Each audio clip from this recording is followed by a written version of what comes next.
Hello students, this is Pranav Varshan LB, Assistant Professor, Department of Respiratory Care Technology from School of Allied Sciences, Pinaka Mission Research Foundation. Today we are going to discuss about pulmonary capillaries and its dynamics. Pulmonary capillaries, it is known as a dense network around alveoli. Alveoli is nothing but a part of a lung. Lung pathways from nasal cavity, next throat which is known as pharynx, larynx, next windpipe, through windpipe which are going to go through the carina, bronchus, right main bronchus, left main bronchus. When we go inside the bronchus, we go under bronchioles, next comes under alveoli sac, then alveoli. Alveoli is the terminal region where gas exchange is happening. The gas exchange forms a dense network around the capillaries. The role of the alveoli is to exchange gases from the lungs to the capillary thing, where O2 and CO2 is getting transferred between alveolar air and bloodstream. The dynamic refers to the pressure flow and fluids exchange across these capillaries. Whence the capillaries consist of a blood, oxygen, CO2 and all other items which goes as here, which we are referring to as gases.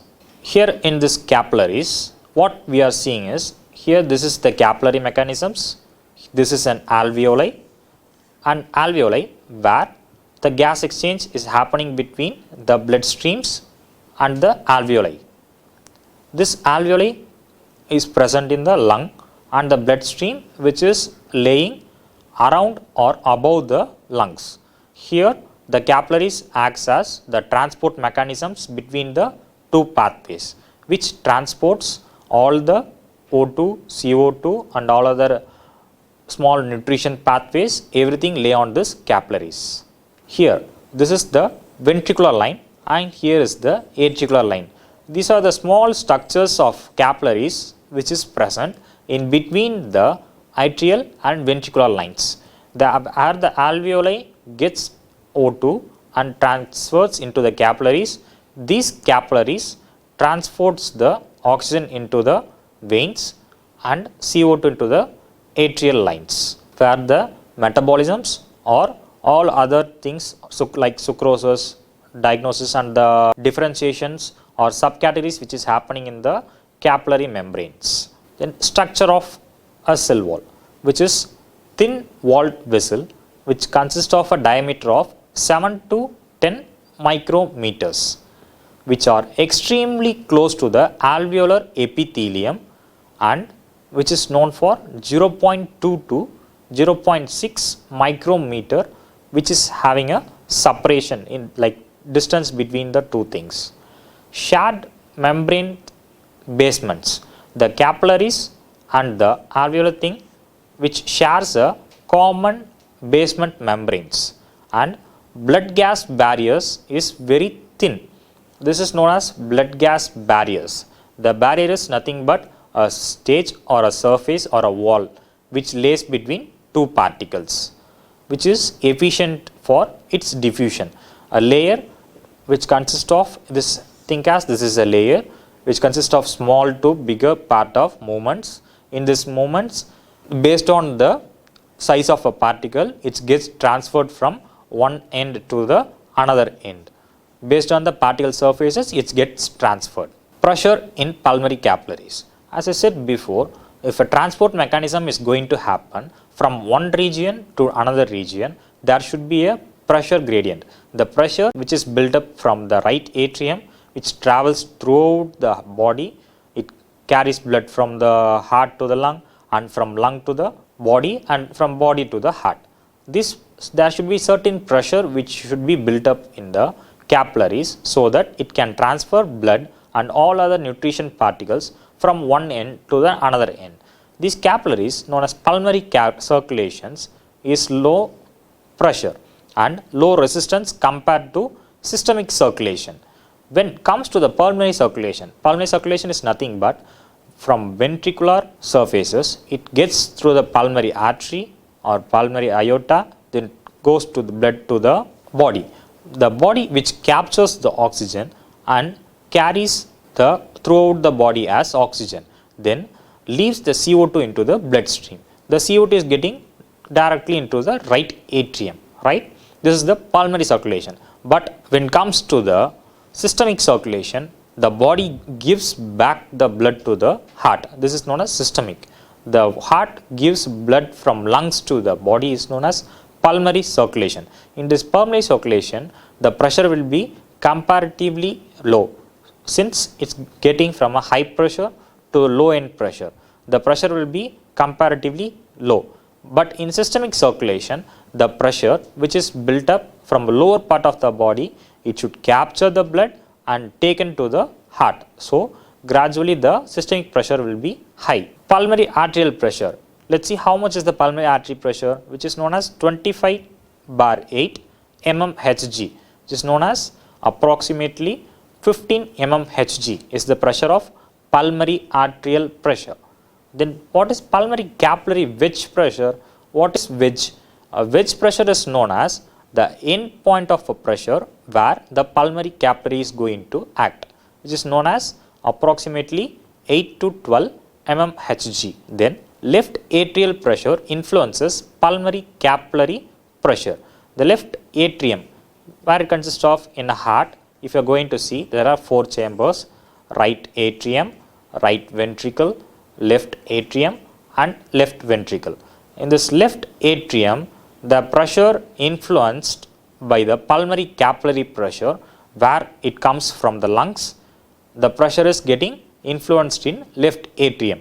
Then from left ventricle only it goes through the body and oxygenation phase is going to be happening or diffusion phase is going to be happening. Starting forces like fluid exchange mechanisms. What are the types of fluids which you are going to see here? Movement of fluid across capillary walls, which basically depends on first capillary hydrostatic pressure, which is pushed fluid outside. Then plasma oncotic pressure, which is fluid in. If we are going to think about this is a capillary, there are bloodstream passing inside and bloodstream passing outside.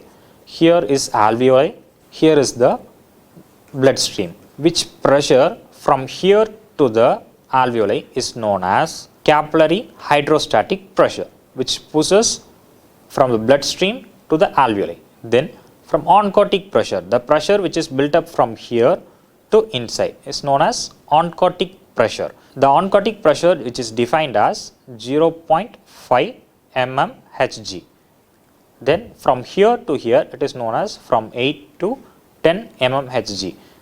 Think of like 30 mmHg from the bloodstream is getting passed before when entering into the capillary thing.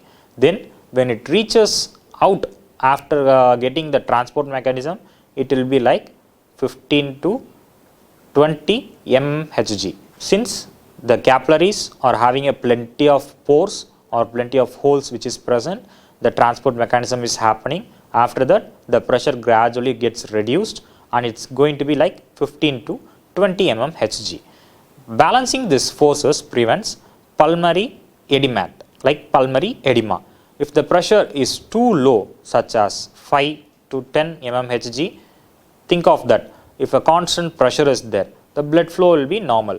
If a pressure is too reduced or too low, if you think the capillaries or bloodstream can transport WBCs, RBCs, plasma and all other things, if it can get transport, no, it gets stuck in the same range, right? So by transporting things, it should have a certain pressure that it should be like 30 mmHg. If should be entering range, it be 30 mmHg, and the end pressure should be like 15 to 20 mmHg. The balancing forces should have a common criteria so that no pulmonary edema getting happening inside the bloodstream. Capillary requirement and decision. At rest, not all pulmonary capillaries are open. There are plenty of pulmonary capillaries in the bloodstream where much of it does not function. Only the necessary thing helps in the transport of mechanism. Think of that. If an athlete is running from one range to another end, the person will be carrying lots of oxygen surface or any oxygen cylinders? No, right? if a person gets physically or any mentally or any abnormal activities, the person will be alveoli has to be opened throughout the lung. Only think of that there are two lungs in the bloodstream, right side and left side.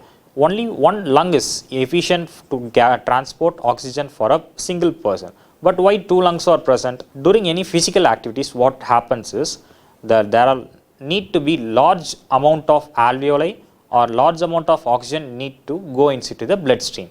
During that time, what the lung does is it helps its 90 to 80% of both lungs capacities and gets oxygen from the lungs and transport plenty of oxygen into the bloodstream.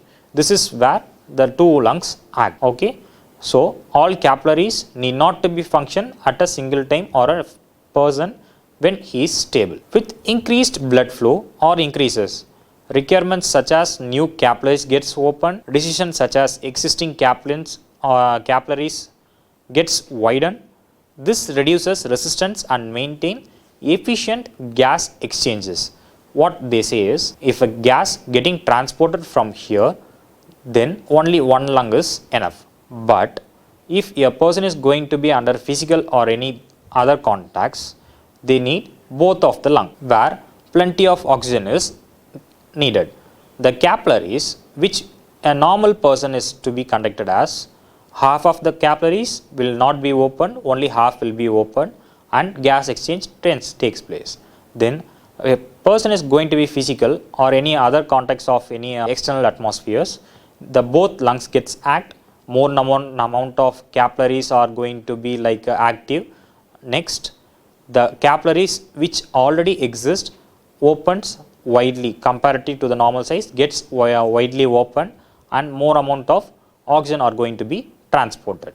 In this way, such as resistance and maintenance of gas exchange is happening. Then transit times of one capillary to get transported from one region to another region of in the blood is 0.75 seconds.